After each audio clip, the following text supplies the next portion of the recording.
Bem-vindos a mais um programa de Mais Cidadania. Hoje o tema é aliciante, vamos falar sobre paixão e talento no trabalho. Trata-se de um livro de dois autores, dois professores universitários, a Patrícia Jardim da Palma e o professor Miguel Pereira Lopes. Patrícia e Miguel, muito obrigado pela vossa presença e por este trabalho tão interessante. A primeira questão, assim, de fundo, é compatível esta ideia entre trabalho e paixão? As pessoas, por vezes, acham que são duas coisas incompatíveis. Não é, Patrícia? Sem dúvida que não é nada incompatível, pelo contrário. Em primeiro lugar, já agora só referir que agradeço muito o convite também para estar aqui, para estamos a falar também do nosso livro. Voltando à questão, efetivamente, muitas pessoas pensam que trabalhar tem que ser... Aliás, a origem etimológica da palavra trabalho é, de facto, uma origem negativa, não é? Porque trabalho está muito associado à tortura. Claro. Pelo menos em termos etimológicos da palavra, mas claramente hoje em dia aquilo que se espera, no sentido até de uma maior realização pessoal e profissional, é que realmente as pessoas gostem daquilo que fazem e possam efetivamente explorar todos os seus talentos, todas as suas competências à medida que estão a trabalhar. Portanto, o importante realmente, por forma a que as pessoas se sintam realizadas, por um lado, é realmente levar a que as pessoas consigam perceber exatamente quais é que são os seus interesses, quais é que são as suas paixões, o que é que gostam verdadeiramente de fazer e colocarem ao serviço do seu trabalho, não é? Ou seja, no seu trabalho, claro. O seu trabalho ser claramente um palco para colocarem à prova essas suas paixões. Isto, por um lado, leva à realização das pessoas, por outro lado, naturalmente, que as organizações agradecem. Porquê? Porque o desempenho das pessoas é melhor, não é? As pessoas entregam-se verdadeiramente... Mais motivadas, entregam-se, mais produtivas, estão muito mais orientadas para os resultados e não apenas para os objetivos e, portanto, obviamente, isso faz depois a diferença na prática. É, digamos assim, uma paixão harmoniosa entre o trabalho e o resto da vida, será isso?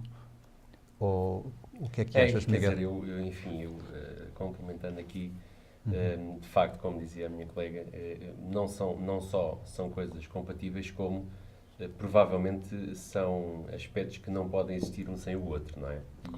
E a escolha da palavra talento, em detrimento de uma que é mais comum, ou que era mais comum, que é a palavra competência, foi de facto intencional, não é? Porque quando falamos de competência numa determinada área, falamos de algo que qualquer pessoa, pela aprendizagem, poderá alcançar níveis de eficiência bons. Quando falamos de talento, não quer dizer que seja uma coisa inata, não é? Exato. Mas é algo que, por mais que houvesse um treino, provavelmente nem todas as pessoas seriam talentos em tudo. E, portanto, o conceito de talento é um conceito que vai além da competência para trazer aquilo que, no fundo, são o melhor que há em cada um de nós. Portanto, a ideia do talento traz esta vertente emocional também, não é? E daí, de facto, percebo a sua pergunta, não é? Que, de certa forma, a paixão tem, em termos de investigação também, tem-se encontrado essas duas facetas, que obviamente na literatura e na filosofia também já tínhamos, não é? A chamada paixão obsessiva, que às vezes é contraproducente, não é? E que há estudos com atletas que, pela sua paixão obsessiva, como qualquer outra obsessão levada ao extremo, podem conduzir, por exemplo, a lesões e a fim de carreiras prematuras, etc. Não é? E, por outro lado, esta ideia da harmonia, da paixão harmoniosa, que implica um autoconhecimento que faz com que essa paixão seja controlada e, portanto, ficar só com o lado bom da paixão, não é? Claro, claro. Essencialmente esse ponto. O livro está muito bem escrito. Há uma pergunta que aparece que é: e você continuava a trabalhar se lhe saísse o Euromilhões? Patrícia. Essa foi realmente uma questão, aliás, uma questão que está muito em voga neste momento na literatura, porque geralmente, no senso comum, as pessoas pensam que, obviamente, na primeira pessoa, né, que se me saísse o Euromilhões, eu nunca mais trabalharia na vida, não é? Portanto, iria desfrutar dos meus hobbies, das minhas atividades de lazer. Mas, efetivamente, o que a literatura mostra não é isso. É que as pessoas, e tem vindo a subir, ou seja, se inicialmente, de facto, existia uma percentagem já muito avultada de pessoas que, mesmo sendo Euromilhões, continuaria a trabalhar, agora essa percentagem está a subir, o que é muito, muito interessante. Mas isso tem a ver com um fator muito, muito simples e tão importante para nós, para todos nós, para todas as pessoas, que é, de facto, o sentido de vida, não é? Ou seja, aquilo que nos confere, aquilo que é a principal fonte de significado na vida de uma pessoa é o trabalho. Porque é através do trabalho que nós nos realizamos, é através do trabalho que nós fazemos aquilo que verdadeiramente consideramos que é a razão da nossa existência, não é? Ou seja, se nós pensarmos agora um bocadinho mais até em termos filosóficos, mas que está bastante bem trabalhado também na literatura, quer da psicologia, quer da gestão de recursos humanos, todos nós temos um propósito na vida, ou deveríamos ter, não é? Temos uma razão de existência, aquelas causas a que nos entregamos e que gostamos realmente de trabalhar para as ver, de algum modo concretizar os nossos sonhos, digamos assim, não é? Todos nós temos, não é? E, efetivamente, não são as atividades de lazer que nos permitem fazer esses nossos sonhos. São importantíssimas as atividades de lazer, sem dúvida absoluta, porque nos permitem descarregar energias, carregar novas energias e, obviamente, passar bons momentos. Mas aquilo que verdadeiramente nos realiza, e aqui a importância da realização pessoal é muito importante, é, de facto, o trabalho. E por isso é que, cada vez mais, a identidade pessoal está muito dependente da identidade profissional. É através do trabalho que realmente as pessoas sentem que podem aplicar todas as suas competências. Eu agora pegaria também naquilo que o meu colega há pouco referiu, que tem que ver com os talentos, não é? Ou seja, nós passemos talentos, de facto, e o trabalho é um canal excelente para nos tornarmos talentos. Temos que ter conhecimentos e competências numa determinada área, apaixonarmos por ela também, que é a ideia da paixão. Exatamente. Mas, por outro lado, era aquilo que o meu colega dizia, nós não somos talentos em tudo, não é? Tem que ver com a contribuição pessoal de cada um, ou seja, todos nós temos pontos fortes, tem a ver com a nossa missão de vida também, pontos que temos vindo a desenvolver mais do que outros. E são pontos, claramente, onde nós sentimos que a nossa contribuição é única, ou seja, qualquer outra pessoa que venha substituir-nos não faz igual, não é? E é exatamente nessas áreas que nós alcançamos os nossos talentos, não é? Que nós nos tornamos únicos e dificilmente substituíveis. E, portanto, é de facto através do trabalho que é mais fácil a pessoa transformar-se em talento, não é através do lazer. Por isso é que, respondendo agora à questão, para terminar, realmente a maior parte das pessoas, cada vez mais as estatísticas assim indicam, mesmo sendo euromilhões, sentem necessidade de se realizar e de se transformar em talentos no seu trabalho. Eu acrescentaria apenas que esta estatística, que há 3, 4 estudos, é uma linha de investigação baseada nesta pergunta, que se chama pergunta da lotaria, no fundo, não é? Que se não tivesse que trabalhar para viver, o que é que faria? E que, de facto, toca no âmago da nossa existência, quer dizer. Exato. Mas eu destacaria esta evolução que a Patrícia fala. Portanto, a partir dos anos 60, que se começou a monitorizar esta questão, cerca de 20% apenas diria que deixava de trabalhar. E o valor que foi aumentando progressivamente, e depois tem algumas oscilações. E as oscilações são interessantes. Embora o período de séries seja curto, não é? Mas já temos mais de 50 anos a monitorar esta pergunta, não é? Em vários países.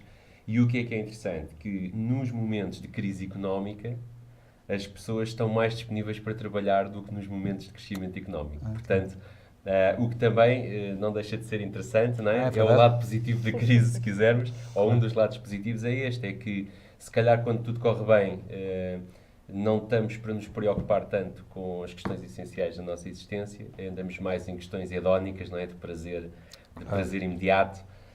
E é precisamente nos momentos de crise que precisamos muitas vezes nos encontrar e começamos a perceber que há coisas importantes na nossa vida para além daquele prazer imediato de consumista, etc. Não é? Portanto, é interessante também monitorizar como é que a resposta a estas perguntas tem evoluído e a sua correlação com o crescimento económico. Muito bem. Há uma parte do livro que vocês falam no emprego, na carreira e o chamamento. O que é isto do chamamento? Exatamente. Tem muito que ver com esta questão da missão de vida. Ou seja, claramente, há uma investigadora norte-americana, que é Amy Nerzniewski, que tem vindo a fazer investigações e que encontrou dados muito interessantes relativamente à forma como as pessoas podem ver o seu trabalho. Ou seja, há claramente 3 formas possíveis como cada um de nós pode ver o seu trabalho. Há pessoas que veem o seu trabalho preferencialmente como um emprego, e, portanto, é uma relação meramente transacional, ou seja, levantam-se de manhã, vão trabalhar, cumprem o seu horário, fazem os seus objetivos e as suas tarefas e vão embora para casa e esquecem o trabalho por completo. O trabalho ficou lá atrás, não é? No dia seguinte voltam a pensar nele. Isto é uma primeira forma. Há uma segunda forma de ver o trabalho, que é ver o trabalho como uma carreira. E aí, claramente, a progressão na carreira é mais importante, não é? As pessoas até gostam do que fazem, mas estão muito focadas na subida, na ascensão, não é? Em ter cada vez mais status, mais reconhecimento, como forma também de sentirem que são bons profissionais. E há uma terceira, que é o tal chamamento, que é a pessoa sentir que o seu trabalho é um chamamento, não é? Ou seja, que está alinhado com a sua missão de vida e, principalmente, que é a sua causa de existência, não é? E é isso que é desejável, que todos nós possamos sentir no seu trabalho. O que é curioso é que nós poderíamos pensar, e a própria investigadora começou também por pensar, que há determinadas funções mais propícias ao chamamento que outras, como, por exemplo, médicos, professores, pessoas que enfermeiros, profissionais da relação de ajuda, não é? Claro. Ou pessoas que trabalham com animais. Mas o que é interessante é que ela não encontrou isso. O que ela encontrou é que em qualquer profissão, em qualquer função, nós encontramos as 3 formas de ver o trabalho. Temos sempre pessoas que veem o trabalho como um emprego, sempre pessoas que veem o trabalho como uma carreira e sempre pessoas que veem o trabalho como um chamamento. E o que é mais curioso é que muitas vezes, e há estudos que indicam, que as pessoas que veem o trabalho como um chamamento claramente se dedicam muito mais, até chegam algumas vezes a dizer, em tom de brincadeira, eu estava destinada a fazer este trabalho, eu quase que até se não me pagassem eu faria este trabalho. Claro que isto é uma brincadeira, porque depois o que os dados indicam é que as pessoas que se nutrem um chamamento pelo seu trabalho são as pessoas que, em geral e em média, ganham mais, sobem mais depressa na carreira, precisamente porquê? Porque se entregam ao trabalho, não é? E, portanto, Claro. estão muito focados nos resultados. Ok, o que é preciso produzir? O que é preciso resolver? Qual é o problema que temos aqui em mãos? E entregam-se, não é? E fazem e resolvem e não descansam, de facto, enquanto não conseguem resolver essa situação. E por isso, depois, é natural que ascendam mais... Já agora fazer uma pergunta ao Miguel em relação a isto. Isto é quase como nas equipas de futebol, em que, digamos, a pessoa tem que ter o seu lugar certo na equipa, ou seja, muitas das vezes pode acontecer que a pessoa não esteja no emprego certo, mas por uma questão de necessidade ou de sobrevivência. Talvez até fosse mais longe. Com isto da crise, muitas das vezes a pessoa tem mesmo necessidade de aceitar um emprego por causa da sua família e das suas necessidades. E isto pode contrariar um pouco o que dizia isto, que tem toda a lógica Sim. que dizia a Patrícia? Perfeitamente. Aliás, mesmo a colega da Universidade de Nova Iorque, que a Patrícia citou, tem trabalhado muito com esta temática e, quer dizer, uma primeira perspectiva seria, e convenhamos que a maior parte destas análises e destas investigações vem, de facto, de países onde a religião protestante é predominante, não é? Nomeadamente países anglo-saxónicos. Portanto, aquela visão muito de especialidade, não é? De um certo individualismo, é verdade, que depois permitiria que o trabalho em coletivo viesse de uma certa especialização individual. Mas o mais interessante é que o outro lado desta investigação mostra que as pessoas têm uma grande plasticidade de adaptação ao seu trabalho, não é? E há, inclusive, um conceito que em inglês se chama job crafting, e que nós traduzimos no livro por moldagem do trabalho, e que mostra que as pessoas também podem moldar a sua perspectiva em relação ao seu trabalho, tornando aquilo que é o seu chamamento. Ou seja, por um lado, e essa parte, quer dizer, no final do livro nós ligamos-la muito à questão educativa, porque se conseguíssemos que as escolhas, nomeadamente os nossos jovens, pudessem ser o mais próximas dos seus talentos, tanto melhor, não é? Mas a verdade é que isto não há, de certa forma, as pessoas não estão condenadas, digamos assim. Porquê? Porque em qualquer contexto de trabalho, em qualquer profissão, as pessoas têm a capacidade de inverter a forma como olham para o seu trabalho. Um exemplo muito simples, que é discutido no livro, de um estudo de empregadas de limpeza de hospitais, que usavam uma série de técnicas, como limpar rapidamente, fazer rapidamente o trabalho, etc., para depois irem fazer o que gostavam, que era falar com os doentes, etc., não é? Claro. E, portanto, quer dizer, mesmo quando a pessoa não está satisfeita com o seu trabalho, obviamente que, enfim, poderá tentar mudar, não é? Mas há também uma mensagem interessante no livro, que é a velha história da galinha da vizinha é sempre melhor que a minha, e também há pessoas que estão sempre a mudar à procura de uma coisa que não existe. E, portanto, também há uma outra parte da mensagem, que é até que ponto nós não podemos, de facto, mudar a forma como vemos o nosso trabalho atual e enriquecê-lo, transformá-lo. E a verdade é que empregadas de limpeza conseguem, médicos conseguem, professores conseguem. Em todas as profissões é possível fazer esta moldagem do seu trabalho. Portanto, eu penso que está muito também na mão de todos nós e na mão de cada um. E há esta dupla aplicação desta teoria, não é? Muito bem. Há uma pergunta que fazem no livro e depois dão a resposta, que é: quais as fontes que conferem sentido à vida? Patrícia? Já agora, exatamente, já agora só mesmo Sim, para, sim, claro. para terminar a questão do Miguel, que eu acho que é importante frisarmos, é que de facto não há trabalhos estanques, não é? Ou seja, nós até podemos pensar, mas eu tenho um descritivo de funções, todos temos um descritivo de funções, não é? Com as responsabilidades, com as tarefas, com as chefias, com as relações hierárquicas, mas é sempre possível introduzir pequenas tarefas. Claro que aqueles objetivos de desempenho têm que ser cumpridos, mas todos nós podemos acrescentar pequenas tarefas. Ser que, de criativos facto, também. ser não é? criativos em função daquilo que nós gostamos, em função dessas fontes que conferem sentido à vida. E eu gostava só de referir, é muito interessante este estudo que o Miguel salientou, que é o das empregadas da limpeza, porque a interação com os doentes não fazia parte do seu descritivo de funções. E o certo é que muitas delas não faziam, portanto, não interagiam absolutamente nada com os pacientes. Mas outras introduziram. Porquê? Porque gostavam da relação pessoal. E gostavam de ajudar e ver até que ponto é que os doentes estavam a melhorar e até contribuir para a sua melhoria. E, portanto, introduziram essa tarefa. Isto para dizer que, se é possível, numa empregada da limpeza, que tem um job description, portanto, um descritivo de funções bem mais apertado e em termos de função é mais difícil introduzir coisas novas, não é? Coisas criativas. Pensemos agora em funções onde realmente o job description é mais lato, é mais alargado e nós temos uma maior margem de manobra para introduzir outro tipo de criatividade e outro tipo de tarefas. Portanto, de facto, hoje em dia, ninguém pode dizer que tem um trabalho estanque que não tem. Pode ser, claro que há uns mais estanques que outros, mas é sempre possível moldar, sempre. Introduzir qualquer coisa nova. Muito bem. Em função, precisamente, das fontes que conferem sentido à vida. Ou seja, claramente, o que os estudos têm indicado é que as pessoas são diferentes, todos nós valorizamos coisas diferentes, mas há um conjunto de necessidades que são básicas e universais a todos nós, não é? Depois, a forma e o valor que atribuímos é que é diferente. Mas, por exemplo, há um grande autor, que é o Maslow, Abraham Maslow, que é um dos maiores psicólogos de todos os tempos, ao nível motivacional. Ele data dos anos 50, mas a sua teoria está perfeitamente atual. E ele hierarquizou exatamente aquelas que são as fontes fundamentais que conferem sentido à vida, não é?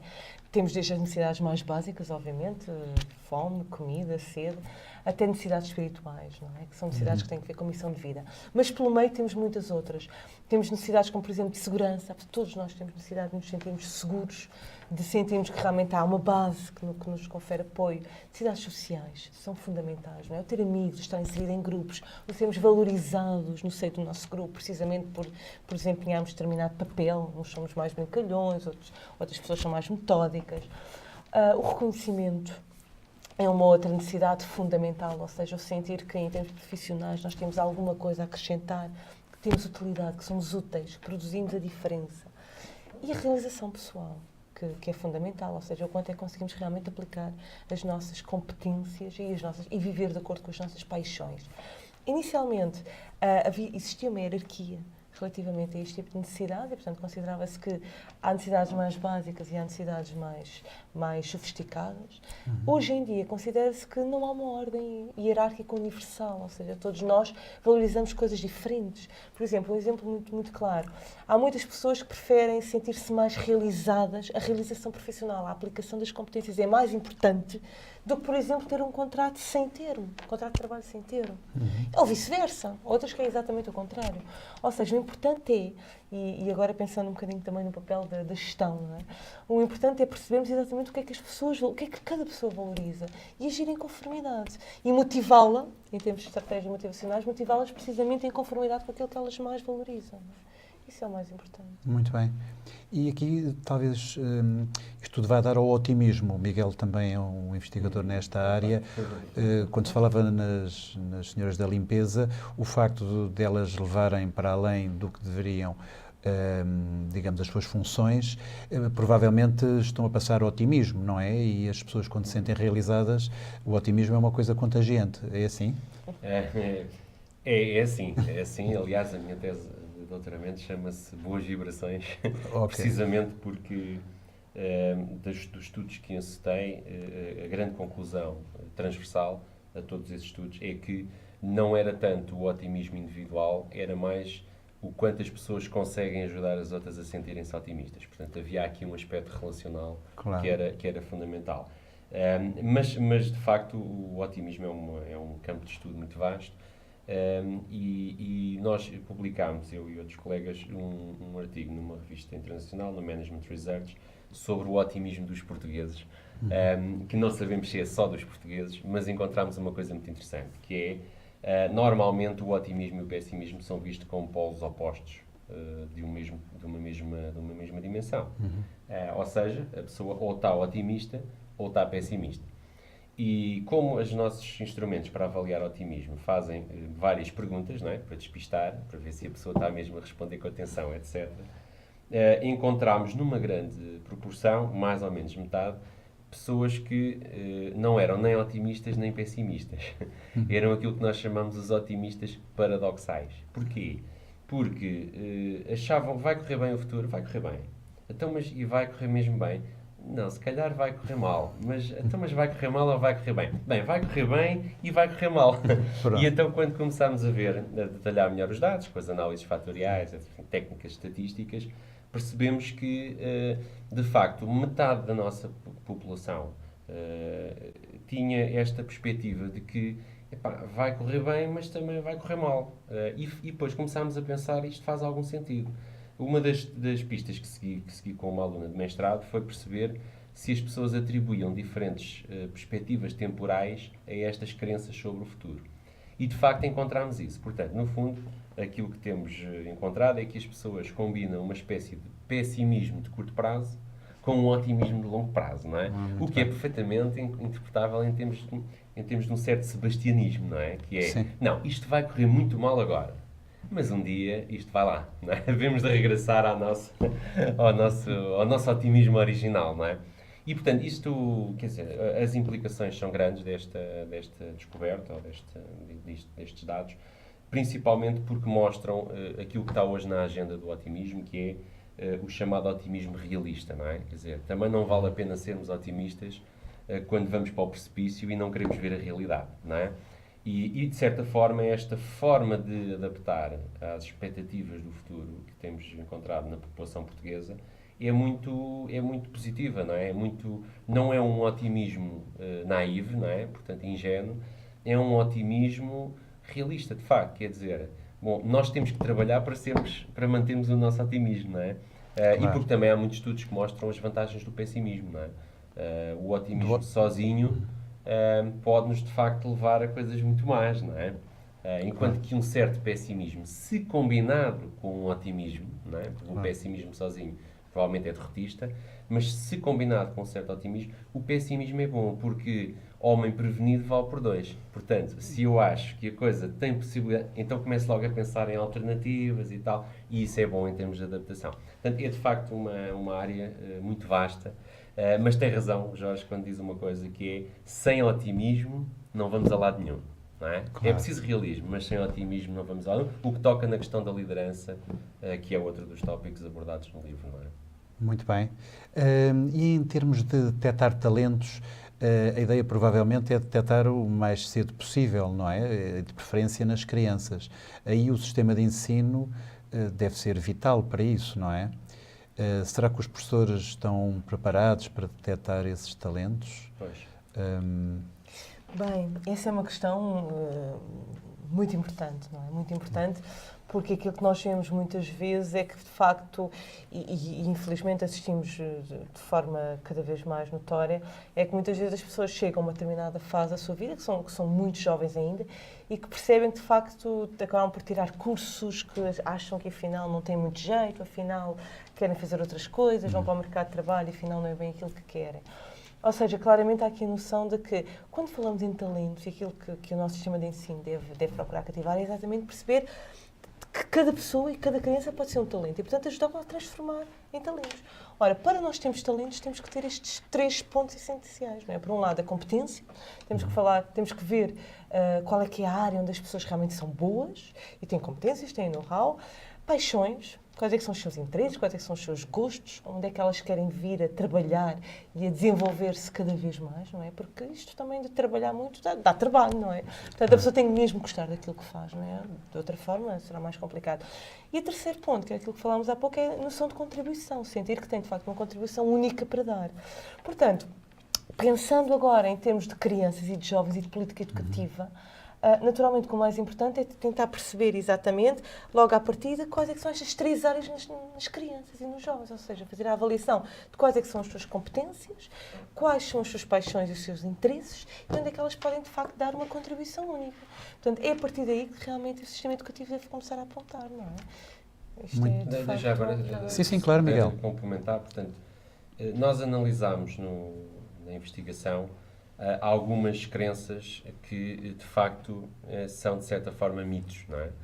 Por exemplo, um dos mitos que subjaz a um sistema de ensino que puxa a decisão, as decisões de carreira e relacionadas com o trabalho, para a frente, não é? Empurra do primário para o secundário, do secundário para a universidade e, se possível, da universidade para a frente, não é? E um dos mitos que está por trás é de que as crianças não conseguem tomar decisões, não têm maturidade. E os jovens também já não têm maturidade e se calhar já nem os alunos que saem do secundário têm maturidade, então melhor é irem primeiro fazer um mestrado ou um doutoramento, enquanto a maturidade há de aparecer, não é? E nós, de facto, esse mito não tem qualquer sustentação, não é? A investigação mostra que as crianças conseguem perceber muito bem informação sobre profissões, tomar decisões muito, muito cedo.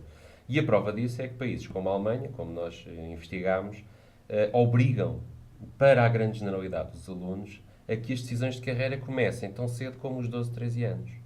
Claro. Pronto, isso em Portugal, obviamente, eu penso que não será ainda bem aceito, não é? Quer dizer, é a velha questão que uma criança com 13 anos pode já escolher se vai para uma área mais matemáticas ou uma área de línguas. Mas a certo é que na Alemanha isso funciona. Outro mito por trás é, bem, isso conduziria a uma especialização tão grande que depois não deixa margem de manobra se o mercado de trabalho mudar.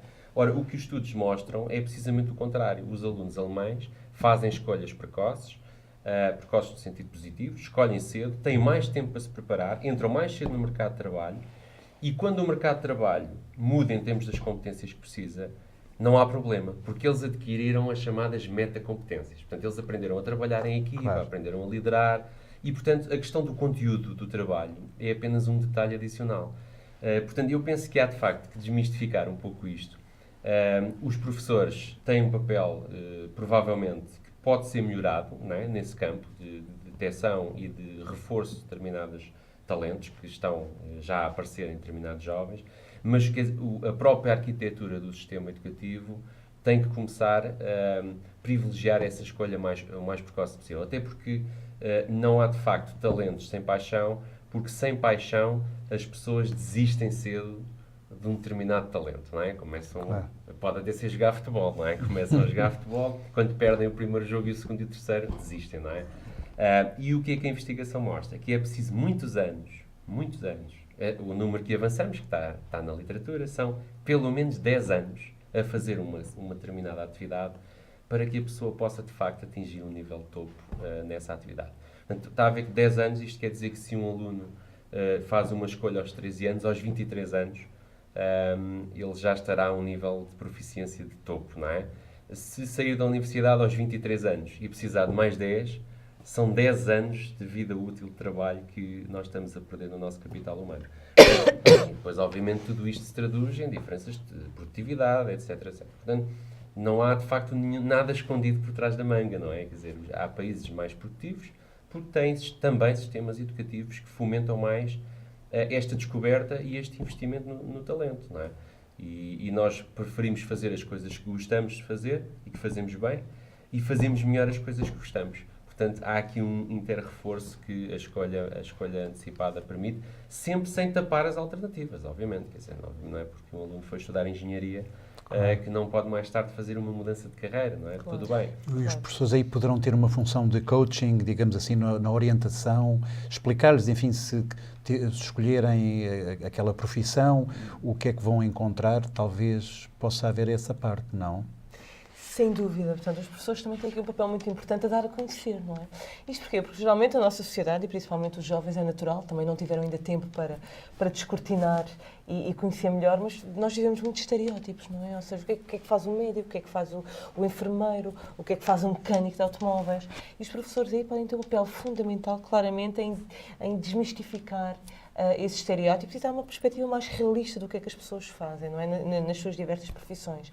Agora, dá-me a ideia, e eu partilho claramente esta ideia, que de facto, para além dos professores, há claramente, deveria existir claramente uma ajuda mais técnica também, Claro. ao nível da autoavaliação e da avaliação das pessoas, o que é que são os seus interesses, onde é que as pessoas gostariam de aprofundar mais as suas competências e os seus conhecimentos, porque é a partir daí que, de facto, depois, tal como o meu colega dizia, não é? É muito mais fácil uma pessoa tornar-se um talento numa área que gosta do que numa área que não gosta. Não vai tornar-se de certeza absoluta. Portanto, se nós pudermos ajudar os jovens, aí, claramente, só o autoconhecimento não chega. É preciso, se calhar, um conhecimento e uma ajuda mais especializada. Se devemos ajudar os jovens a perceber exatamente quais é que são as suas competências e o que é que eles gostam de fazer, vamos então ajudá-los a sobrepor essas duas áreas por forma a que realmente percebam e comecem a trabalhar exatamente nessa via, não é? E possam Muito desenvolver-se futuramente como talentos. Isso é o Muito mais bem. importante. A conversa correu muito rápido, estamos no final do programa. A última pergunta que fazia ao Miguel é quem é o público-alvo deste livro? Ou seja, este livro é especialmente interessante para... Pois, o livro foi escrito para, digamos, para a generalidade do grande público, não é? Muito bem. É um livro com casos, com exemplos, é um estilo de escrita que temos vindo a ensaiar, também noutros livros, com a investigação rigorosa e publicada nas melhores revistas de ciência, mas explicada de uma forma que nos parece e que temos tido esse feedback bastante acessível. Agora, obviamente que há aqui determinados grupos que se calhar beneficiarão ainda mais, não é? Quer dizer, é óbvio que é um livro sobre trabalho, mas por tudo o que estivemos a dizer, pais encarregados de educação, professores, terão toda a vantagem em perceber o que é isto do talento, como é que a paixão pode ser despertada e como é que ela pode ser reforçada em termos de talento. E depois há uma outra componente mais profissional, digamos assim, para profissionais da gestão, para pessoas que lideram equipas, que eu acho que também ganham muito em ter este tipo de informação, digamos, explicado desta forma. Portanto, eu diria aqui dois grandes segmentos: profissionais que trabalham em organizações, se calhar líderes de equipas, gestores de equipas, e depois no lado educativo penso que também haveria aqui e nos pais, obviamente, todo o interesse em conhecer melhor estas matérias para poderem ajudar, quer adultos, quer jovens e crianças até, a poderem encontrar os seus talentos e as suas paixões, não é? Muito bem. Miguel e Patrícia, muito obrigado pela vossa presença. Foi mais um programa de Mais Cidadania.